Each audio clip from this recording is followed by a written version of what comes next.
Mel and her spouse were discussing how things have been going well in their job and that Mel was up for a promotion as well. Both of them decided that it was about time to upgrade from the current 3-room flat that they are staying, especially since they had plans to eventually have another kid and they would need the extra space. They mutually came up with a set of criteria that they felt was needed in the new property. Mel did not want to hire a real estate agent as she hopes to save on the realtor fees. Feeling excited to commence a property search, Mel uses her mobile phone to access PropLocate on her way to work.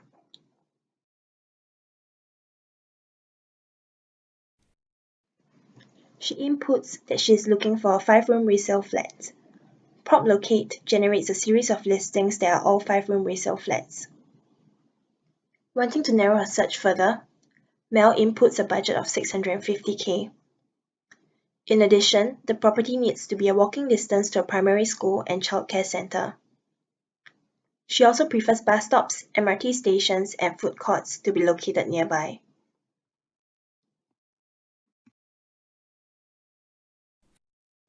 Based on the criteria input by Mel, PropLocate generates some property listings that best meet her criteria. Mel looks through and compares the listings based on the number of criteria each listing fulfills. She looks through individual details of the listing that fulfills the most criteria. On top of the details of the listing, Mel also looks through previous inquiries of the users who visited the flat. She finds out that a 5-room Tampines flat has an air conditioner installed and that the house is well renovated. She also finds out that the west sun hits the apartment. Satisfied by the listing, Mel puts it aside for future reference. She repeats the above for other listings that catch her eye.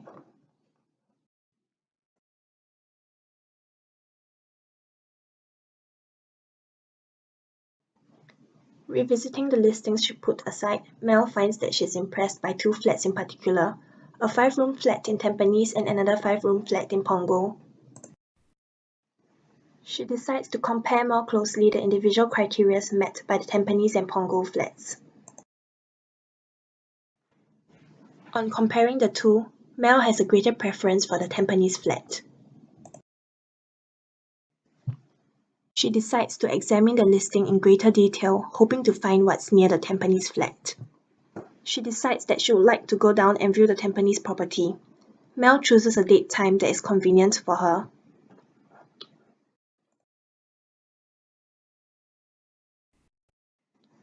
She also shares the property listing to her spouse so that her spouse is aware of the listing details and the date and time for the house viewing.